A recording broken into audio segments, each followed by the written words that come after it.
Hier, nous avons, à ce matin,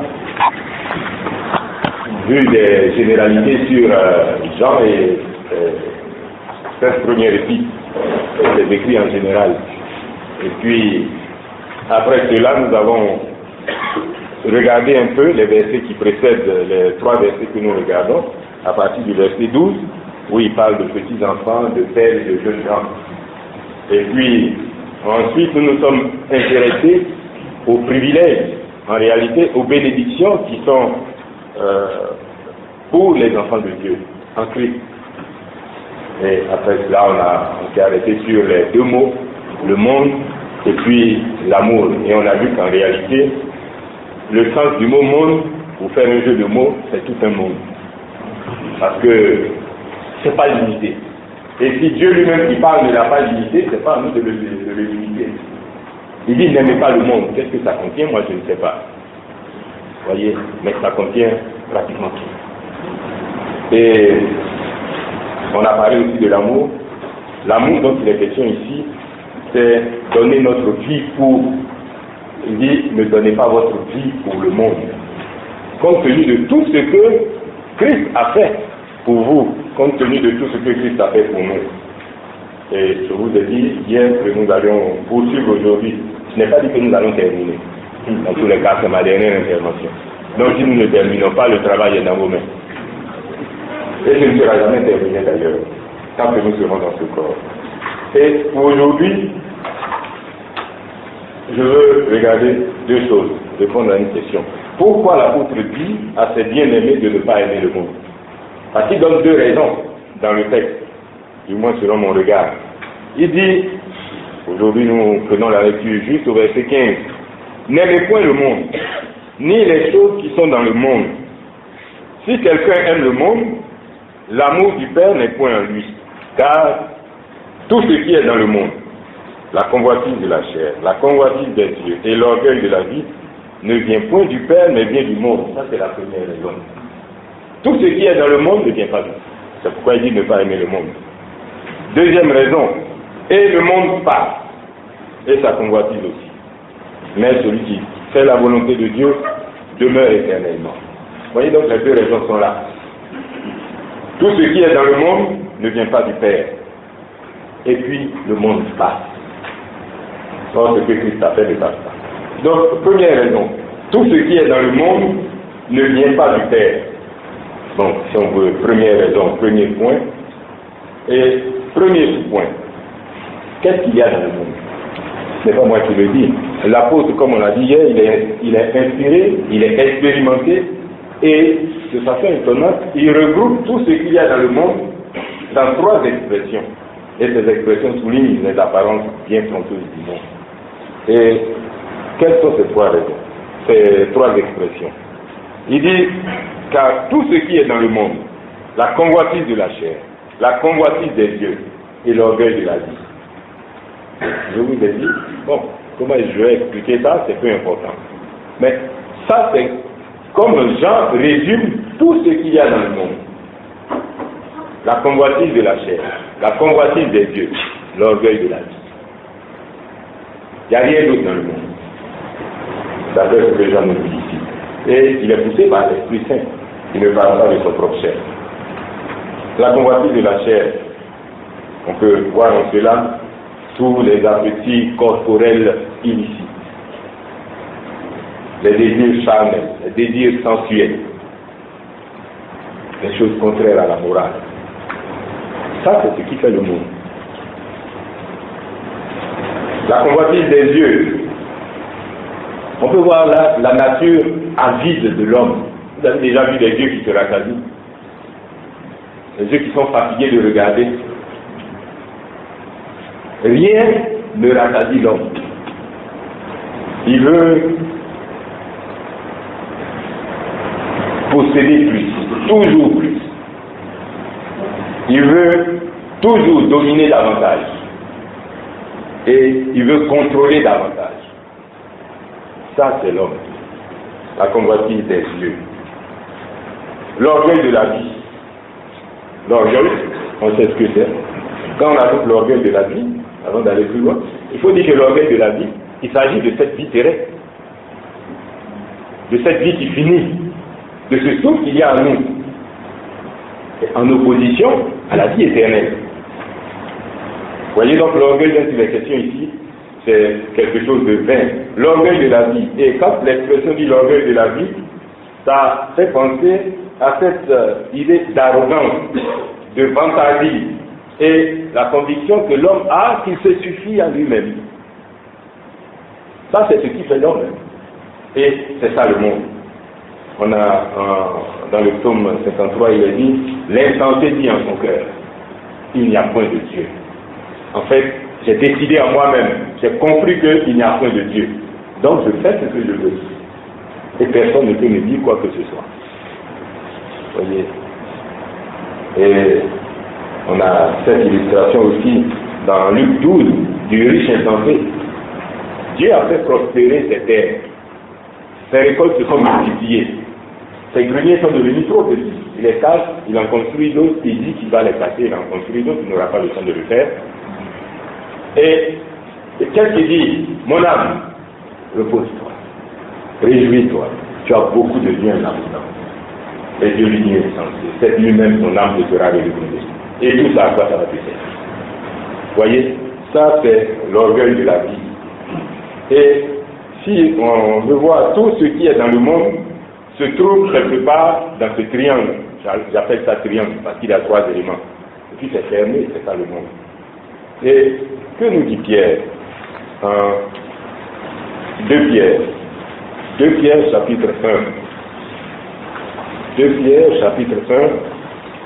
C'est le verset 4, mais on va commencer la lecture au verset 3. 2 Pierre chapitre 1, Pierre dit ceci. Sa divine puissance nous a donné tout ce qui contribue à la vie et à la piété, au moyen de la connaissance de celui qui nous a appelés par sa propre gloire et par sa vertu. Cette gloire et cette vertu nous assurent de sa part les plus grandes et les plus précieuses promesses, afin que par elles, vous deveniez participants de la nature divine. Et voyez ce qu'il y a en opposition, en fuyant la corruption qui existe dans le monde par la convoitise. Voyez l'opposition entre ce qui est de Dieu et le monde et l'amour du monde. Voyez, en fuyant la corruption qui existe dans le monde par la convoitise. Donc, le monde, les hommes qui y vivent, si je peux dire, se décomposent davantage, empirent davantage par la convoitise. Et c'est cette convoitise qui attire cet état-là. Et Jean a donc raison de dire que tout ce qui est dans le monde, c'est ces 3 éléments. Alors, j'ai dit, premier point, qu'est-ce qu'il y a dans le monde? On les a cités, on a cité ces choses. Deuxième petit sous-point, jetons un regard sur la convoitise. Qu'est-ce que c'est? J'ai noté que la convoitise, c'est un désir déréglé. Un désir qui n'est pas selon la règle, qui n'est pas selon la norme. Un désir qui est déplacé. C'est-à-dire que c'est un désir, mais il n'est pas là où il doit être placé. On l'a placé ailleurs. C'est là le problème de la convoitise. Et on a une illustration, je pourrais dire, belle dans le sens artistique, mais triste pour le sort de l'homme, en Genèse chapitre 3. Et hier, nous avons regardé ces versets. Mais ce n'est pas dans ce sens que nous les avons regardés. Genèse chapitre 3. Genèse chapitre 3, en fait c'est chapitre 2 et chapitre 3. Donc lisons d'abord chapitre 2. Genèse chapitre 2, au verset 9. Et écoutons bien. Il est dit, l'Éternel Dieu fit pousser du sol des arbres de toute espèce, agréables à voir et bons à manger. Et puis ensuite, il est question de l'arbre de la vie et de l'arbre de la connaissance du bien et du mal. Mais les arbres qui sont agréables à voir et bons à manger, ça ne concerne pas l'arbre de vie et l'arbre de la connaissance du bien et du mal. La manière dont c'est écrit. Allons maintenant au chapitre 3. Au chapitre 3, qu'est-ce qui se passe? Le serpent parle avec la femme, et au verset 6, il est dit, la femme dit que l'arbre était bon à manger et agréable à la vue.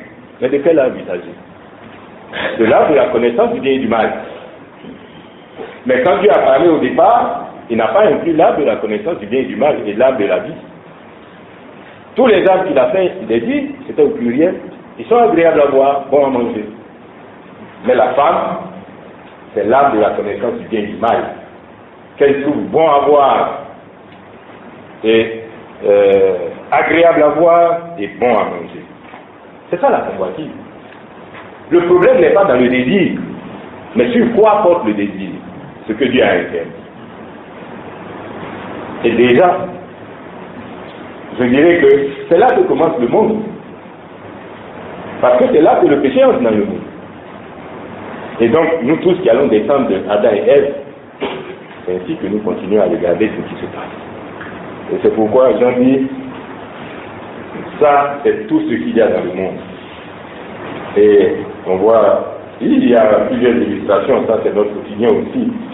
En 2 Samuel 13, vous avez les enfants de David, Amon, qui est épris de convoitise pour sa sœur Tamar, et il veut coucher avec elle. Coucher avec une femme, ça peut être un problème. Quand un homme couche avec sa femme, il n'y a pas de problème. Mais vouloir coucher avec celle qui n'est pas sa femme, c'est là qu'est le problème. C'est là la convoitise. Et nous voyons combien de gymnastique il a dû faire. Il a couché avec sa femme, mais comment il a fini? On lui a donné la mort. Vous voyez, la convoitise, c'est un désir déréglé, un désir déplacé. Mais la convoitise aussi, une autre manière de voir la chose, c'est envier ce qui fascine. Bon, on va expliquer le mot. C'est en gros ce que ça veut dire. Ce qui fascine les hommes et commande leur désir charnel. Ce qui fascine les hommes et commande leur désir charnel. Et le dictionnaire dit que fasciner, c'est ensorcelé par un charme. Ensorcelé par un charme. Par quelque chose qui paraît beau, qui paraît attirant, qui paraît intéressant à apprécier. Vous voyez, par un charme, en fait, qui empêche celui qui subit le charme de voir les choses comme elles sont en réalité. C'est ça la convoitise. Vous voyez, envier ce qui fascine les hommes et commande leur désir charnel. Et fasciner, c'est ensorcelé par un charme qui empêche celui qui le subit de voir les choses comme elles sont en réalité. Et nous regardons une utilisation du mot fasciné en Galates chapitre 3, on connaît bien le texte. Galates chapitre 3, l'apôtre a prêché aux Galates, leur a prêché Christ crucifié clairement, et ils ont cru. Et puis, il y a des religieux qui sont venus avec leur message mélangé, comme si le message pouvait être mélangé. La vérité ne peut jamais être mélangée. Si elle est mélangée, c'est que ça devient du mensonge. Et ces Galates commencent à faire n'importe quoi. Ils disent, oui, Christ nous a sauvés, mais il y a quelque chose qui manque. Un peu de circoncision, ça peut faire du bien. Un peu d'observation de la loi, ça peut compléter ce que Christ a fait. Voyez.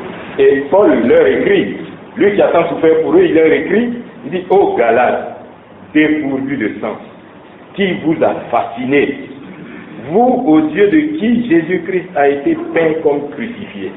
Et quand vous voyez, il dit, ô Galates, on voit toute la compassion, on voit tout l'amour de l'homme de Dieu qui parle, tout son cœur qui parle. Mais il est obligé de parler dans la vérité. Dépourvu de sens. Vous avez perdu la tête.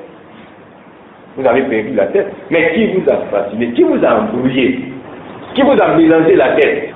Au point où vous arrivez à confondre la vérité avec les sottises que les gens vous racontent. C'est-à-dire, on leur a présenté quelque chose qui leur a fait apprécier la vérité de l'évangile comme quelque chose de faux, comme quelque chose d'incomplet. Vous voyez? Et ça, c'est ce que fait la convoitise.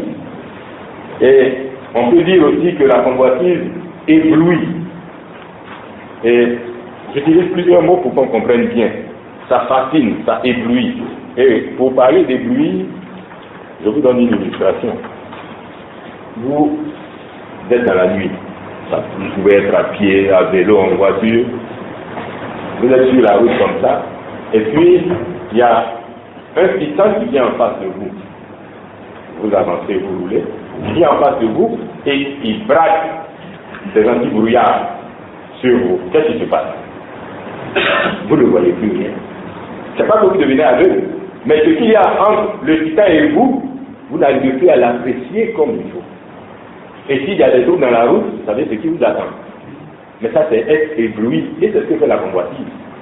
Quand on est pris par la convoitise, on perd les repères, et on fait n'importe quoi. Et c'est exactement ce qui est arrivé à Ève, et je pourrais même dire Adam. Vous voyez donc, c'est ça la convoitise.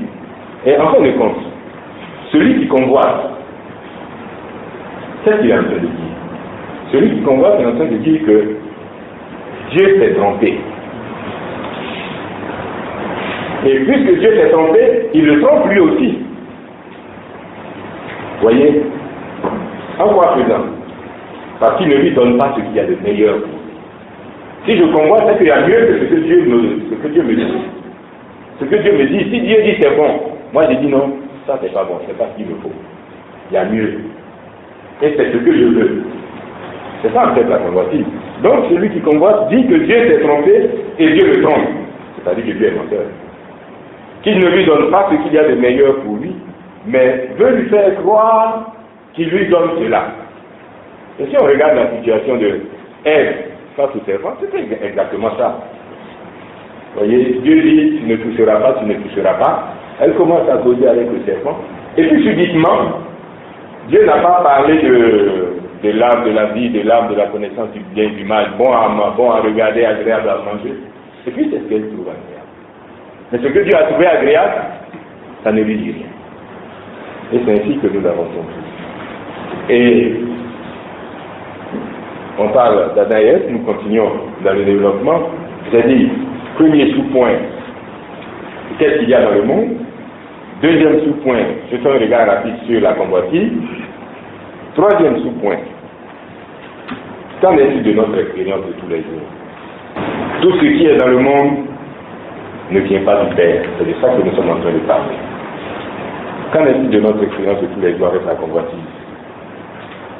Et premier élément, nous retournons en Éden, parce que c'est là que tout a commencé. En Éden, nous voyons que la convoitise et l'orgueil de la vie étaient déjà présents dans le premier péché de nos parents. On a vu? Le serpent leur dit, est-ce que Dieu a réellement dit? Voyez comment il embourbe pour nous mélanger l'esprit. Et il finit par dire, non, Dieu lui-même il sait que le jour où vous en mangez, vos yeux s'ouvriront et vous serez comme Dieu. Mais c'est ce qu'elle voulait, c'est ce que Adam voulait. Non, Dieu nous a caché quelque chose. Donc si nous le faisons, nous allons devenir comme lui. Vous voyez l'orgueil? Vous voyez l'égoïsme? Vous voyez la convoitise? Il y a quelque chose qui nous manque. Et nous allons prendre ce chemin-là pour y arriver. Donc Dieu n'a pas dit la vérité. Et là, quand nous convoitons. Mais si on voit, la convoitise et l'orgueil sont inséparables. L'orgueilleux convoite. Et la convoitise nourrit l'orgueil. C'est ainsi que ça fonctionne. Mais l'égoïsme n'est pas loin parce que c'est l'homme qui est au centre. S'il convoite, ce n'est pas pour l'autre, c'est pour lui-même. S'il est orgueilleux, c'est par rapport à lui-même. Et nous voyons que cette attitude est vraiment contraire à celle des hommes de Dieu que le Seigneur nous montre, qui relève seulement Jean-Baptiste. Jean-Baptiste a baptisé, il a baptisé le Seigneur Jésus, il a baptisé beaucoup d'autres personnes. Et le Seigneur commence son ministère, les gens commencent à aller vers lui. Donc Jean-Baptiste, il perd un peu de terrain aux yeux des hommes. Et ses disciples lui disent, mais, Rabbi, l'homme que tu as baptisé de l'autre côté là, le nouveau là, le petit là, il est en train d'attirer tout le monde, bientôt tu seras au chômage. Et il leur dit, non, c'est pour lui que je suis venu. Il croit et que je diminue. C'est lui qui doit croire, c'est pour lui que je suis là. Donc s'il croit, ça c'est normal. Moi je diminue. Et comme je le relève souvent, je ne sais pas s'il y a meilleure manière de diminuer que d'avoir sa tête coupée. Il a tellement diminué qu'il a disparu. Ça n'a rien changé à l'œuvre de Dieu. Ça, c'était le plan de Dieu. C'était l'œuvre de Dieu. Qu'il croisse et que je diminue. Ça, c'est complètement l'opposé de la convoitise, de l'orgueil et de l'égoïsme. Et vous voyez, cette philosophie de l'homme, ce triangle, la convoitise, l'orgueil de la vie, et même si on ajoute l'égoïsme, qu'est-ce que ça enfanté? Charité bien ordonnée commence par soi. Tout ce qu'il y a dans le monde, la convoitise de la chair, la convoitise des yeux, l'orgueil de la vie, ça arrive là. Charité bien ordonnée commence par soi. Donc j'ai dit, qu'en est-il de notre expérience de tous les jours? On est allé en Éden.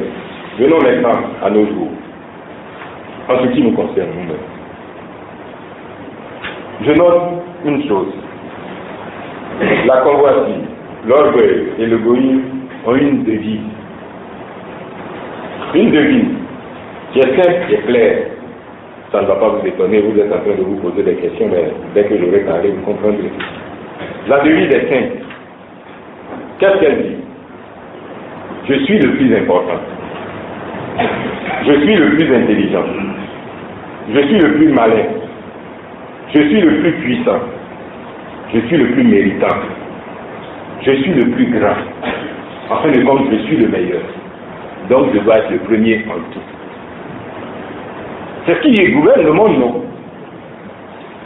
Et dans tous les domaines. Dans tous les domaines, c'est ainsi que ça marche. Vous voyez, nous sommes assis là, nous réfléchissons, mais nous savons que c'est vrai. Vrai de nous, vrai de tout ce qui se passe autour de nous. Et c'est comme Jean dit, orgueil convoitise, c'est ce couple triste. Je ne sais pas si c'est un couple hyper, c'est un couple parce qu'il y a un matériel féminin. Donc, orgueil convoitise, c'est ce couple qui est la cause de tous les problèmes et de tous les conflits dans ce monde. Soyez indulgents, je vais vous faire une bonne petite vidéo. On commence par nous-mêmes, en tant qu'individus. La parole de Dieu nous parle de façon claire, de façon nette. Mais qu'est-ce qui fait que nous prenons les pieds? Pourquoi nous manquons de zèle? Pourquoi nous sommes là assis? Parce que nous pensons que Dieu ne fait pas exactement ce qu'il faut. Que nous pouvons faire mieux. Vous voyez? Il ne prend pas soin de nous vraiment comme il faut. Convoitise de la chair, des yeux, orgueil de la vie. Et puis, après l'individu, on arrive dans le couple et dans la famille. Il y a un petit problème entre monsieur et madame. La distance commence à se créer. Qui va faire le premier pas? Non, c'est elle qui m'a offensé, donc c'est pas à moi de faire le premier pas. Elle dit, c'est lui qui m'a offensé, donc c'est pas à moi de faire le premier pas. Convoitise de la chair, convoitise des yeux, orgueil de la vie. Je suis le plus important. Donc c'est à elle de s'humilier. Elle aussi, elle dit, je suis la plus importante. C'est à lui de s'humilier. Et la distance continue à se créer.